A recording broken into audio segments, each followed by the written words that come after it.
Traders hotline में आप सभी का स्वागत है। मैं हूं सुमित और हफ्ते का पहला कारोबारी सत्र भारतीय बाजारों के अंदर थोड़ा सा प्रेशर आज के लिए जरूर देखने को मिल रहा है। करीब करीब 17,580 के आसपास के मौजूदा स्तर हैं। इंडेक्स की शुरुआत ही बिकवाली के साथ हुई थी, थोड़ी सी रिकवरी, फिर वापस प्रेशर और 17,750 17,580 562 के आसपास के लोज और उसी के आसपास मार्केट ट्रेड कर रहा है। निफ्टी बैंक भी करीब करीब 38,365 375 के स्तरों पर कामकाज करता हुआ 1.5% बिकवाली यहां पर भी है। मिड कैप इंडेक्स 1.25% नीचे, स्मॉल कैप इंडेक्स भी करीब करीब 1.25% नीचे कामकाज कर रहा है। एडवांस डिक्लाइन आपकी स्क्रीन पर था ही, 700 शेयर तेजी में और करीब करीब एक शेयर की तेजी के सामने 3 शेयर बिकवाली वाले करीब 2,000 शेयर बिकवाली के साथ कामकाज करते हुए दिखाई पड़ रहे हैं।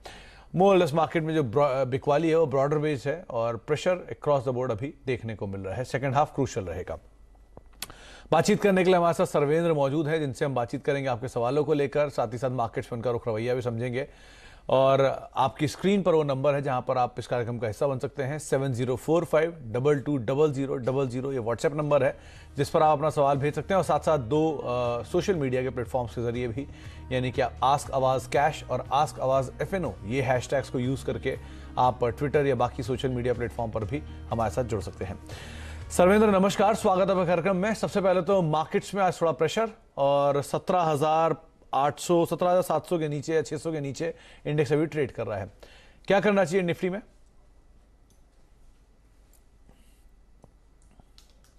सर्वेंद्र आप ऑडियो अनम्यूट करें प्लीज। जी बहुत बहुत नमस्कार सुमित जी। देखिए, बाजार तो मोटा मोटी एक दायरे में है जो ब्रेकआउट हुए 17,400 17,500 के ऊपर जहां से निफ्टी निकला है। आई थिंक एक ब्रॉडली एक रेंज है जो हमको लग रही थी कि 17,500 से 18,000 तक की मोटा मोटी ये रेंज रहेगी। तो 17,450 17,500 अच्छे सपोर्ट्स रहेंगे। फिलहाल मोमेंटम थोड़ा नीचे का है तो मे बी वो एरियाज को आप टेस्ट कर लेंगे तो इमीडिएटली इंट्राडे शॉर्ट टर्म में आपको ऐसा लगता है कि 17,450 17,500 तरफ की बाजार फिसलेगा। बट ये रेंज इंपॉर्टेंट है और रेंज के आप लोअर एंड पे हैं। तो मेरा मानना यह है कि जब तक 17,400 के ऊपर टिका हुआ है, आई थिंक शॉर्ट टर्म में रुझान इस रेंज का ही रहेगा। तो मैं यही मान के चलूंगा कि 17,450 17,500 में नीचे में और ऊपर में 18,000 के आसपास ये एक बाजार के लिए मोटा मोटा एक दायरा रहेगा नेक्स्ट हफ्ता 10 दिन के लिए। तो 17,000 ब्रादर एक दायरे के अंदर ही इंडेक्स कामकाज करेगा। सर्वेंद्र जो मान रहे हैं कि नीचे की तरफ 17,500 17,700 ये एक रेंज जिसको मार्केट नियर टर्म में एटलीस्ट देख सकता है। सर्वेंद्र निफ्टी बैंक को लेकर भी सेम व्यू है क्या? वहां पर भी 1.5% का फॉल है, वहां इंटेंसिटी और ज्यादा रहेगी? देखिए, बैंक निफ्टी थोड़ा अलग है निफ्टी से, बट मोटा मोटी मानना यही है कि वहां पे थोड़े डाउनसाइड ज्यादा प्रॉब्ली दिख रहे होंगे। तो वहां लग रहा है कि 38,000 का जो उसका एक साइकोलॉजिकल मार्क है और उसके आसपास ही से ये ब्रेकआउट हुआ था। आप देखें, अगर एक गैप आया था और हमने पहले 38 के आसपास कंसोलिडेट किया, फिर वहां से हमने ब्रेकआउट किया था। तो आई थिंक 38,000 एक साइकोलॉजिकल मार्क है जहां से ये ट्रैक्शन पकड़ा था बाजार ने। तो एज लॉन्ग एज उसके ऊपर टिका हुआ है तो यहाँ पे भी रुझान यही है कि रेंज थोड़ी वाइड रहेगी, बट अराउंड 38,000 टू 39,500 के करीब की रेंज बैंक निफ्टी पे भी रहनी चाहिए। बट किसी कारण से 17,400 और 38,000 के नीचे डिसाइसिवली ब्रेक आ जाता है निफ्टी और बैंक निफ्टी में, तो मेरा मानना है कि रुझान फिर decisively short to medium term negative हो जाएगा। तो आई थिंक वो तो रास्ता जब तय करेंगे जब वो लेवल अगर कहीं किसी कारण से ब्रीच होते हैं। बट वो भी ध्यान रखना जरूरी है कि 17,400 और 3800 बड़े इंपॉर्टेंट लेवल्स हैं। इनके आइडली टूटने नहीं चाहिए नेक्स्ट 7-8 दिन, लेकिन अगर किसी कारण से टूटे तो फिर रुझान नेगेटिव करना पड़ेगा। ओके, तो 38,000 का जोन क्रूशियल है। अगर वो टूटता है तो रुझान नेगेटिव बन सकता है, लेकिन सो फार सिचुएशन एटलीस्ट अभी उतनी खराब नहीं दिखाई पड़ रही। 600 पॉइंट नीचे इंडेक्स अभी कामकाज कर रहा है। सवाल जवाब का सिलसिला शुरू करते हैं। हमारे साथ पहले दर्शक मौजूद हैं पुणे से बातचीत करने के लिए। आनंद देश पांडे साहब हैं। आनंद जी नमस्कार, सवाल पूछिए। हाँ जी, मेरे पास टाटा पावर और अडानी पावर के शेयर है। तो उसका अभी मैं इसका अडानी पावर का 280 का है। ओके। और टाटा पावर जो है 270। ओके। 300 शेयर अडानी के हैं जी, और टाटा पावर पे 250। ये दोनों पावर शेयरों में इतने अग्रेसिवली बाय करने की कोई खास वजह आनंद सर? नहीं, अभी एक्चुअली मैंने काफी पहले से बाय करके रखे थे जी, और उस समय ट्रेंड में भी चल रहा था। ओके, तो उस हिसाब से मैंने खरीदे थे। तो अभी मैं 3x में वो रुक सकता हूँ। सर्वेंद्र जी क्या करना चाहिए? एक तरफ है टाटा पावर जहां लॉस है 42 रुपए पर शेयर का, और दूसरी तरफ है अदानी पावर जहां पे प्रॉफिट है ऑब्वियसली करीब करीब 125 रुपए का। क्या करना चाहिए इन्हें?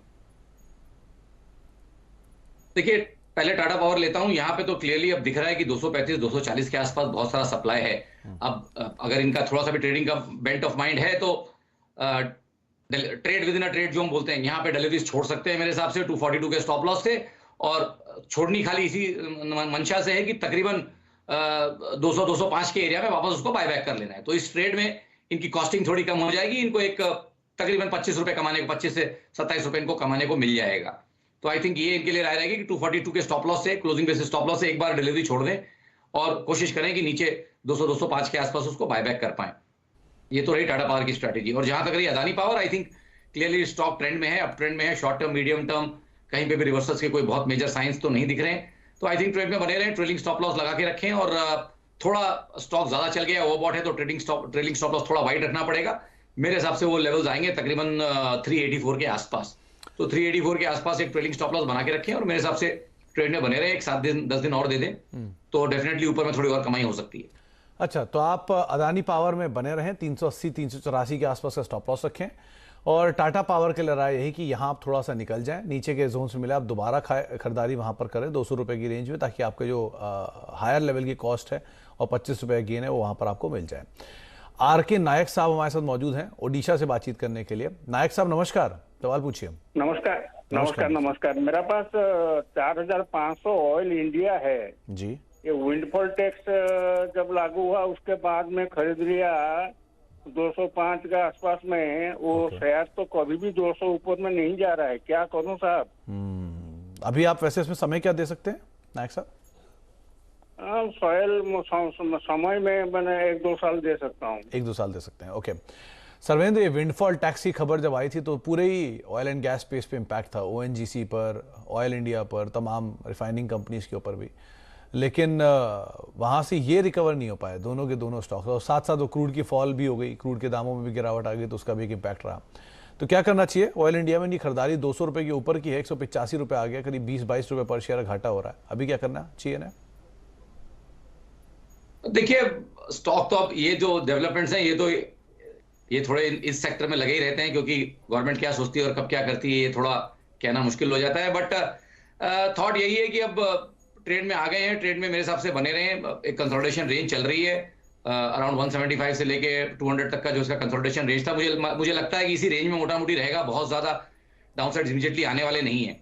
सो एक 10-15 दिन बाद इसको दोबारा रिव्यू कर लें, बट फिलहाल मेरे हिसाब से 174 के आसपास एक स्टॉप लॉस रहना चाहिए रेंज के नीचे, और उसके नीचे जब तक बंद नहीं आता तब तक ट्रेड में बने रहें और एक 15-20 डेज में वापस इसको रीअसेस कर लें। अगर बेस बन गया तो आई थिंक डेफिनेटली एक डिसेंट पुल बैक तो मिलेगा जो इनके प्राइस से 10-1 रुपए ऊपर लेके जाएगा। तो मेरा मानना यह है कि अगर ट्रेड में बने रहेंगे तो पॉसिबिलिटी है कि 220-225 के जो बाउंस आए नेक्स्ट 3 से 6 महीने में, उसमें इनको थोड़ा सा मुनाफा होने की गुंजाइश है। तो फिलहाल तो आप बने रहें, अपनी कॉस्ट से 5-7 रुपये नीचे का एक स्टॉप लॉस रखें, क्लोजिंग उसके नीचे होती है तो आप एग्जिट करें, लेकिन दोबारा रिव्यू करें कुछ समय बाद, वो ज़्यादा बेटर सिचुएशन आपको बता पाएगा। आशीष से बातचीत कर लेते हैं, लखनऊ से हमारे साथ मौजूद हैं। आशीष सर नमस्कार, सवाल पूछिए। हाँ सर नमस्कार सर। नमस्कार सर, अल्ट्राटेक सीमेंट का 20 शेयर लिए हैं सर 5600 पे, और डिवीज लैब का 100 शेयर 3700 पे। ओके, 5600 पे आपने लिए हैं अल्ट्राटेक के सीमेंट, और डिवीज लैब के 3700 पे। हाँ 3700 पे 100 शेयर। ओके, और दोनों में नजरिया क्या है आपका आशीष जी? सर 1 साल का। 1 साल का। सर्वेंद्र, अल्ट्राटेक सीमेंट मेजर और डिवीज लैब एपीआई मेजर, दोनों कंपनी क्वालिटीज में तो कोई सवाल नहीं है, ऑब्वियसली दोनों अपने अपने क्षेत्र की दिग्गज कंपनियां हैं। ये अल्ट्राटेक में मुनाफे में है 5600 रुपए के दाम पर, और डिवीज भी ऑलमोस्ट कॉस्ट के आसपास ही कामकाज कर रहा है। क्या करें इन दोनों में? देखिए, अल्ट्राटेक ओवरऑल सीमेंट में अगर आप देखें, हमने लास्ट जब हम आए थे तो हमने लास्ट शो में अंबुजा का कॉल दिया था कि भाई वहां पे लग रहा था कि 15-20 रुपए चलेगा, तो स्टॉक वहां से चल के आया। आई थिंक उस स्पेस में ट्रैक्शन है, सब स्टॉक्स में अच्छे लेवल्स बन रहे हैं ऊपर में, और ये भी अपने long term, medium term, short term सारे लेवल्स पकड़ के तो फिलहाल चल रहा है। तो स्टॉप लॉस बहुत छोटा आता है मेरे ख्याल से, ट्रेलिंग स्टॉप लॉस से बने रहे अल्ट्राटेक में, और मेरे हिसाब से यहाँ पे एक स्टॉप लॉस रखें 6380 का क्लोजिंग ओनली स्टॉप लॉस रखें। जब तक उसके ऊपर है तब तक मेरे हिसाब से इनको अल्ट्राटेक सीमेंट में ट्रेड में बने रहना चाहिए। और जहां तक रही डीवीज की बात, आई थिंक यहां मेरा मानना यह है कि जो पीछे एक पुलबैक हुआ उसका ब्रेकडाउन अब नीचे आ रहा है। ब्रेकडाउन ऑलमोस्ट ताजा ही है, बट यहाँ पे डेफिनेटली मुझे लगता है कि डाउन साइड्स एक्सटेंड हो सकती हैं। तो अगर कॉस्ट के आसपास है तो मेरे हिसाब से यहाँ तो जो भी छोटा मोटा मुनाफा है या कॉस्ट के आसपास है, तो मेरे हिसाब से डीवीज लैब बेच के निकल जाए। यहाँ पे मुझे लगता है कि 3200 वाले जो लोस थे इसके, वो दोबारा रिटेस्ट होंगे। 3250, 3300 ये इसमें दोबारा आएगा एक बार। तो सर्वेंद्र मान रहे कि 3200 के जोन्स में आएगा। आप ही कॉस्ट के आसपास आए, तेजी मिले, आप लॉस को मिनिमाइज कर निकल जाएं, सर्वेंद्र की ये राय है। और बाकी लंबी अवधि के लिए तो आप इस पर अपनी अकॉर्डिंग यहाँ राय बना सकते हैं। अल्ट्राटेक में आपको बने रहने की राय दी गई है। अब चलते हैं पटियाला। बातचीत करने के लिए हमारे साथ वहाँ पर कौशल साहब मौजूद हैं, संदीप कौशल हैं। संदीप जी नमस्कार, सवाल पूछिए। हाँ जी नमस्कार जी। नमस्कार संदीप। हाँ, मेरे पास मिंडा कॉर्पोरेशन के 4000 शेयर हैं जिसका बाइंग प्राइस है 86 और आल कार्गो लॉजिस्टिक्स के हैं 4000 शेयर, उसका बाइंग प्राइस है 195। मेरा लॉन्ग टर्म का व्यू है, मैं 2-4 साल रुक सकता हूँ। ये आपने मिंडा को खरीदारी कब की थी? सर मैंने मेरी एवरेज इतनी है, कई बार बाइंग की है। अच्छा, तो बहुत समय से आप इसे होल्ड कर रहे हैं क्या? हाँ जी, हाँ। ओके। 2-3 साल हो चुके हैं, कुछ 1.5 साल पहले, कुछ 3 साल पहले के होंगे ऐसे। Okay okay. सर्वेंद्र, इनके पास मिंडा कॉप के 86 रुपए के दाम पर खरीदारी के शेयर हैं 4000, ऑलमोस्ट डबल से भी ज्यादा ब्रादर ये हो चुके हैं। तो क्या करना चाहिए? इन्हें पार्शियल प्रॉफिट लेकर निकल जाएं, बने रहें, क्या करें अभी? देखिए, हम इनकी मदद दो तरीके से कर सकते हैं। एक तो पहले इनको राइट डेटा पॉइंट्स दे दें। पहले तो ये समझ लें कि मिंडा कॉप अपने 2018 के जो लेवल्स थे, 2018 का जो उसने हाई रखा था तकरीबन 230 के आसपास, 230-35 के आसपास, उसके ऊपर जा नहीं पा रहा है। आप देखें, इसको कम से कम 5-6 महीने से इसने अटेम्प्ट किया, उसके ऊपर जाके टिक नहीं पा रहा है। तो एक तो चीज डेफिनेटली आ गई कि इस जगह पे तो कोई सेलर तो है ही, जो पहले जिसने बेचा वही यहाँ पे दोबारा बेच रहा है। और 6 महीने से अगर किसी स्टॉक की अप्रोच को अगर आप रोक देते हैं तो डेफिनेटली वहां पे डिलीवरी बेस्ड सेलिंग हो रही है। तो अब यहां से ब्रेकआउट कर पाया तो डेफिनेटली कुछ और अपसाइड इसमें ऐड होंगे। बट मेरा मानना यह है कि जब आपको लग जाए कि कोई बड़ा प्लेयर ऑलरेडी है काउंटर में जो सप्लाई दे रहा है और 2018 के हाई नहीं निकल पा रहे हैं, जहां की बाजार ने 2018 के हाई निकाल के बाजार को टाइम हो गया और बहुत टाइम हो गया और बहुत ऊपर भी निकल आया निफ्टी सेंसेक्स, तो ये अंडर परफॉर्मिंग कैटेगरी का स्टॉक हो गया उस नजरिए से। तो और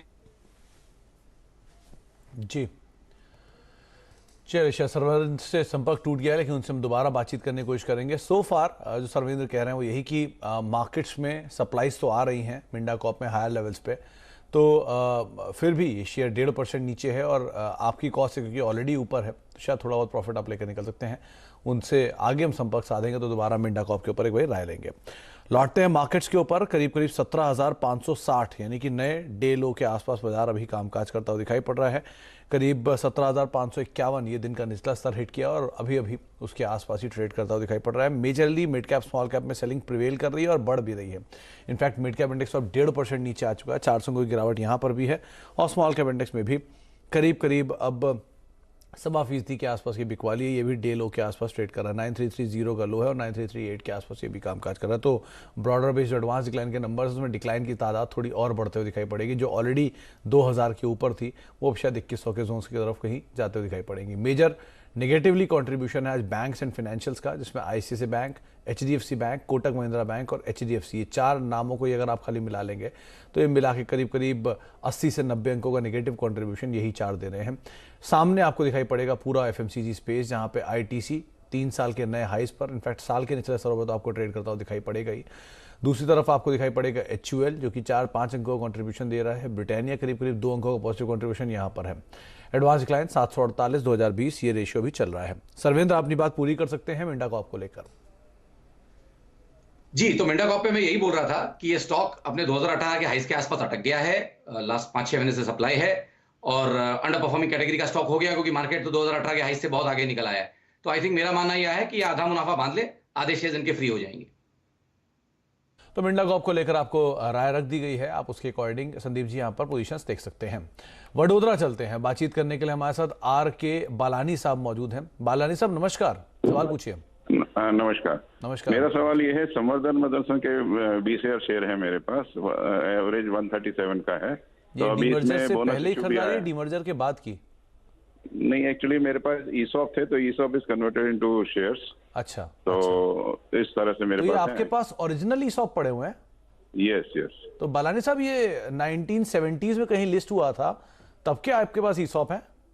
संवर्धन मदरसन तो फर्स्ट टाइम लिस्ट हुआ है। हाँ, अच्छा, जो रिसेंट वाला भी है डीमर्ज होने के बाद जो लिस्ट हुआ है। हाँ जी, तो now they have declared the bonus also जी। तो now I just want to know because it's I mean good value, so I just want to know that like long term के लिए it's a good company I was working there, so I know that is good. But now for future, how it is this? हाँ sir, company में तो कोई doubt नहीं है, देश की सबसे बेहतरीन कंपनियों में शुमार है, लेकिन बस एक ही इसके साथ केवीएट है कि जब ये लिस्ट हुआ था 1970s में और तब से लेके आज तक शायद करीब 12 बोनस या स्प्लिट दे चुका है, तो इतनी बड़ी इक्विटी डाइल्यूशन इसमें ऑलरेडी हुई है। तब उसके बाद आगे की स्थिति कैसी बनेगी वो हम सर्वेंद्र से जान लेते हैं। सर्वेंद्र, शानदार कंपनी है, 137 रुपये के दाम पर इन्होंने खरीदारी की हुई है। रादर ये ईसॉप्स के शेयर है जो कि इनको अब 20,000 के आसपास है इनके पास। 127-28 का मौजूदा स्तर है, एक बोनस और अभी अनाउंस किया है कंपनी ने। क्या करना चाहिए इन्हें? देखिए, शॉर्ट टू मीडियम टर्म इसको देखना पड़ेगा पहले तो, क्योंकि जहां पे क्लैरिटी है वो है तकरीबन 1 से 3 महीने के चार्ट्स में। वहां पे डेफिनेटली एक short to medium term reversal pattern ये बना रहा है और उसकी नेकलाइन तकरीबन 138-140 के आसपास आ रही है। तो आई थिंक एक क्रूशियल इन्फ्लेक्शन पॉइंट है वो एरिया, तकरीबन 140 के आसपास जैसे ही आता है वहां से अगर इसका ब्रेकआउट होता है तो डेफिनेटली ये ऐड करेगा अपने गेंस में और उस केस में 160-165 तक जाएगा। तो 1 से 3 महीने के लिए मैं यही व्यू पकड़ के चलूंगा कि अभी करीब 127 के आसपास चल रहा है। मेरा मानना ये रहेगा कि 114 के नीचे स्टॉप लॉस रहे और ऊपर में तकरीबन 160 के टारगेट्स यहाँ मुझे 1 से 3 महीने में आते हुए दिखते हैं। तो मेरे हिसाब से फिलहाल ट्रेड में बने रहें। तो फिलहाल तो बने रहें, बालानी साहब आपको यही राय दी गई है, लेकिन एक इन्फॉर्मेशन के लिए जरूर बता दूं कि जब से लिस्ट हुई है 1997 से लेकर अब तक करीब 11 बोनस और रफली 2 स्प्लिट और 1 डीमर्जर ये इस कंपनी में ऑलरेडी आ चुका है, तो उसको भी आप जरूर बैक ऑफ द माइंड में रखिएगा। चलिए, अब कुछ सवाल और सोशल मीडिया के जरिए आ रहे हैं, उन पर भी बातचीत कर लेते हैं। एक सवाल आया है यामिनी जी का, इनके पास प्रॉक्टर एंड गैम्बल के करीब 40 शेयर हैं 14,840 रुपए पर। क्या करना चाहिए सर्वेंद्र? की एक बहुत ही स्टेडी स्टॉक है और बहुत ही स्लो चलता है, डिविडेंड देता है, वॉल्यूम बहुत थिन होते हैं, क्या करें इसमें? देखिए, मेरे हिसाब से तो ट्रेड में बने रहें। क्लियरली यहाँ पे ट्रेड में बने रहने की राय रहेगी और मेरा थॉट ये है कि थोड़ा इलिक्विड स्टॉक है, ट्रेडिंग स्टॉप लॉसेस ट्रेलिंग रहेंगे और थोड़े वाइड रहेंगे। मुझे लगता है कि तकरीबन अगर आप देखें तो लास्ट स्विंग के थोड़ा नीचे आई थिंक 13,844 के आसपास ट्रेलिंग स्टॉप लॉस रखें और मेरे हिसाब से ट्रेड में बने रहें। आई थिंक जैसे हम देख रहे हैं कि एफएमसीजी में भी थोड़ा ट्रैक्शन है, तो डेफिनेटली यहाँ पे परफॉर्मेंस आ सकती है। तो थोड़ा ट्रेड में बने रहें और एक महीना इसको और दे दें और वहां पे फिर रिव्यू कर लें, एक 20 वर्किंग डेज और दे दें और उसके बाद इसको डेफिनेटली रिव्यू करें। But in that mean time 13,844 का एक ट्रेलिंग स्टॉप लॉस लगा के रखें। अच्छा, जिमी नारंग साहब पूछ रहे हैं, इनके बाद नाल्को के 2,000 शेयर हैं 78 रुपए के दाम पर, क्या करना चाहिए? देखिए, मेटल्स में तो अभी देखिए जो आई थिंक जिस तरह की गिरावट आई है, तो यहाँ पे आप देखेंगे कि डेफिनेटली थोड़ा वीकनेस रहा। बट अब मेरा मानना ये है कि आई थिंक ट्रेड में बने रहें। यहाँ से मुझे नहीं लगता कि निकल के अभी यहाँ से कुछ इनको बहुत ज्यादा डाउनसाइड्स यहाँ पे मुझे दिख रही है। मुझे लगता है कि तकरीबन 72-73 के आसपास अच्छे सपोर्ट्स हैं, तो ट्रेड में बने रहें। और बात वही है कि जो भी ट्रेड्स यहाँ पे हम छोड़ रहे हैं, हम ये कोशिश ये कर रहे हैं कि अगर निफ्टी एक रेंज में है तो 15 to 20 डेज मोर, तो एक 15 दिन इसको और दे दें और तब तक 72-40 के नीचे एक स्टॉप लॉस लगा के रखें। अच्छा, एक सवाल लक्ष्य जी ने पूछा है, इनके पास जोमैटो के शेयर हैं 90 रुपए के दाम पर, क्या करना चाहिए ना? देखिए, यहाँ पे तो डेटा बहुत कम है और मैं इसको पास करना चाहूंगा, यहाँ पे बहुत कोई स्ट्रॉन्ग व्यू नहीं है। ओके, नितिन साहब पूछ रहे हैं, इनके पास रेन इंडस्ट्रीज के 1500 शेयर हैं 228 रुपए के दाम पर, यहां क्या करना चाहिए ना? देखिए, स्टॉक ने ट्रैक्शन तो पकड़ा है काफी टाइम के बाद और अब अपने medium term, short term, long term आप कोई भी मार्कर्स देखिए तो उनको पकड़ के चल रहा है, उनके ऊपर ही चल रहा है। तो आई थिंक ट्रेड में है इतने टाइम से, आई थिंक ऊपर के इनके भाव का ट्रेड है, तो ट्रेड में काफी टाइम से होंगे। मेरे हिसाब से ट्रेड में बने रहे और आई थिंक इमीडिएटली जो मुझे यहाँ सपोर्ट दिखते हैं वो तकरीबन 178-175, वो एक 175 to 178 एक सपोर्ट एरिया अच्छा है यहाँ पे। आई थिंक उस एरिया को मद्देनजर रखें और ट्रेड में बने रहें। कॉस्ट इनका आ सकती है और मे बी एक थोड़ा बहुत प्रॉफिट में भी जा सकते हैं। ट्रेड को इनको 1 से 3 महीने देने होंगे। अच्छा, जाते जाते एक बार एमसीएक्स और देख लीजिए। कैलाश साहब का सवाल है, 1350 रुपए के दाम पर खरीदारी है, क्या करें इसमें? देखिए, मेरे हिसाब से टाइम आने वाला है एमसीएक्स का। कारण यही है कि इसी बहाने एमसीएक्स आपने पूछा तो इसी बहाने गोल्ड सिल्वर पे कमेंट करने मिलेगा। आई थिंक गोल्ड और सिल्वर के इंपॉर्टेंट लेवल्स हैं ये। I think short to medium term bottoms बनाने की किसी प्रक्रिया में है गोल्ड सिल्वर दोनों।